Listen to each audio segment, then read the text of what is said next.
Hi, in previous lecture I discussed runtime environments, storage organization and runtime memory subdivision like code, static, heap and stack. I also discussed every partition, what is code, what is static, what is heap and what is stack. I also discussed static versus dynamic storage allocation. Today I will discuss stack allocation of space. In every programming language there are procedure or we can say function or methods. So whenever we are calling a function, that local variable information will be pushed onto the stack, and when that function will terminate, at that time we'll pop that information from the stack. Stack allocation cannot be possible if procedure call or function call or activation of procedure did not next in time. This next is a tree representation. So it can represent the activation of procedure during running of the entire program by a tree that is called as activation tree. How we are running a program that we can represent by a activation tree. Each node corresponds to one activation and root of the activation is the main. As always, we start execution from the main function. So root will be main and one node will be for one activation. At a node for an activation of procedure P, the children correspond to activation of procedure called by this activation of P. Suppose this is a node by activation of P, then the children correspond to the activation of procedure called by this procedure. So by this procedure, whatever activation will created, that will be its children. We saw the activation in the order they are called from left to right. In which way they are called, same way will represent in activation tree. If activation of a procedure P called a procedure Q, then activation of Q must end before activation of P can end. Suppose this is procedure P and it call another procedure Q, then Q must end before P. In stack will represent like this. First it will be P, then it will be Q. Q must end before P end. The use of runtime stack is enabled by several useful relationships between the activation tree and behavior of the program. This is important. One direct question asked in GATE 2021 from this. First one, the sequence of procedure call correspond to pre-order traversal of the activation tree. Second, the sequence of returns correspond to post-order traversal of the activation tree. In GATE 2021, set 1, question number 4, these two statement was given and it was asking which statement is true. And here answer is both statement are true. These two statement directly it was asking. So this relationship between activation tree and behavior of the program is important. Next, third relationship. Suppose that control lies within a particular activation of some procedure corresponding to a node n of the activation tree, then the activation that are currently open or we can say live are node n and its ancestor. Suppose this is a node n and these are the ancestor, then we can say currently this is live. Same node n and its ancestor are live. The order in which activation were called is the order in which they appear in the path. Suppose first this function called, then this function called, it will appear in the same way. So the order in which this activation were called is the order in which they appeared along the path of n. So starting from the root, and they will return in the reverse of that order. In which way we'll call, it will return in reverse of that order. So you can say sequence of procedure call correspond to pre-order traversal while return correspond to post-order traversal. These are opposite to each other. In which way we call, that will be pre-order traversal. In which way it will return, that will be post-order traversal. Let's see one example of constructing activation tree for quicksort program. This is the quicksort program. I just taken a screenshot from Ullman book. You can refer Ullman book for more detail.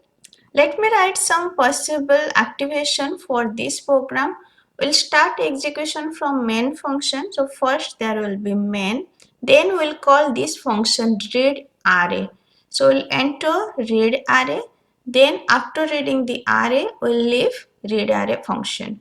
Next we'll enter quicksort 19. So enter quicksort function. Then there is a partition. So from this again it will enter this partition 19. Then after doing the partition, it will leave the partition, it will return back here. Then it will do this quicksort m I minus 1. Suppose I value written as 4. So next quicksort m is 1, I minus 1 means 3. So enter quicksort 1 3. Then again it will enter here. So it is a recursive function call. It will call this same function quicksort 1 3. Then in between that quicksort 1 3 again it will call partition. Then it will leave the quicksort 1 3. Then again it will call this function. Here I is 4 means it will be 5 9. Quicksort 5 9.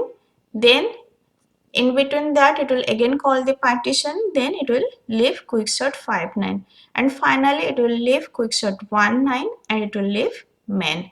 So these are some possible activation for this program. I have not written detail as there is no space. Now I will show in activation tree how I can represent this activation in activation tree.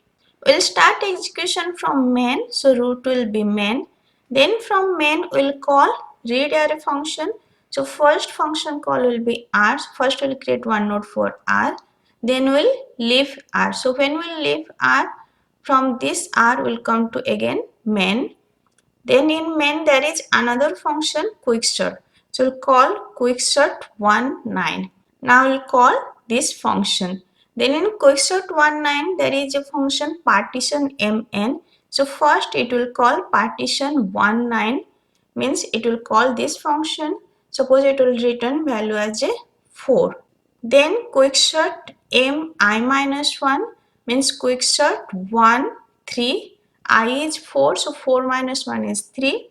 And quicksort I plus 1 n means quicksort 4 plus 1, that is 5 9.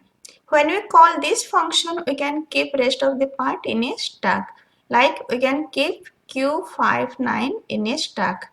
This is a recursive call and there are different type of recursion like head recursion, tail recursion. In recursive call, we can keep this part in a stack. Now we'll execute this q13. Here m is 1, n is 3. So first it will call the function partition mn, means partition 1 3. Suppose partition 1 3, it will result 1, means I value is 1. Then next quicksort mi minus 1. So 1 1 minus 1 means 0. Quicksort 1 0. Then quicksort I plus 1 n. I plus 1 means 1 plus 1 2 3. Now we'll keep this part in stack q23. Then we'll try to call this function. So q10. q10, here it will be 1, here it will be 0. Then if n greater than m, here n is what? 0, m is 1. So here it will fail and it will return. Now we'll run this function. So we'll just pop this part from the stack and we'll execute this function. So q23. q23, it will first call the partition function. Suppose partition function will return I value as 2.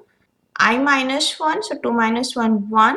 2 plus 1, it is 3. q3 3. Again when we call this function, n value greater than m, this will fail. 1 value is not greater than 2, this will fail. 3 value is not greater than 3, this will fail. So we'll return back and now we'll execute this function q59. From stack we'll pop this function and we'll execute this function. 9 is greater than 5, a satisfy. Then first it will call the partition function.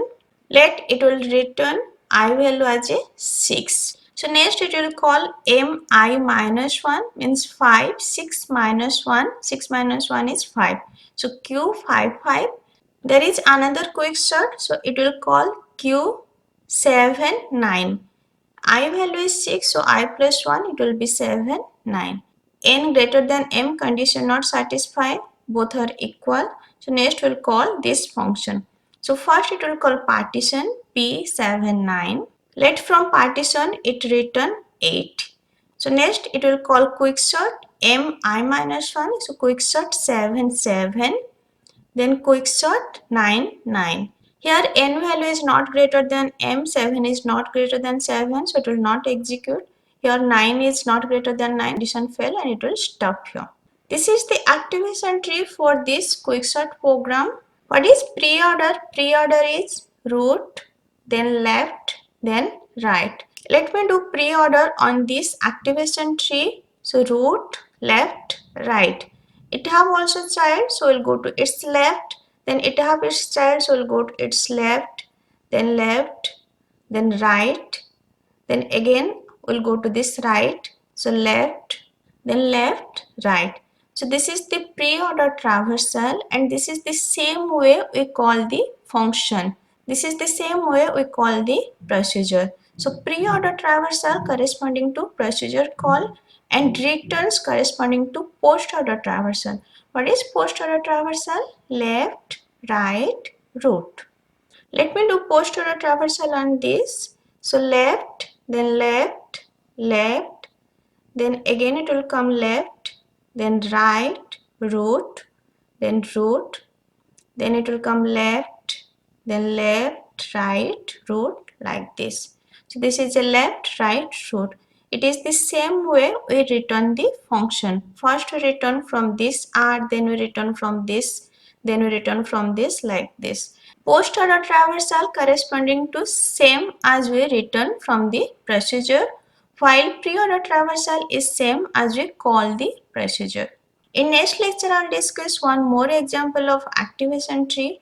If this lecture is helpful for you, please like and subscribe. Thank you.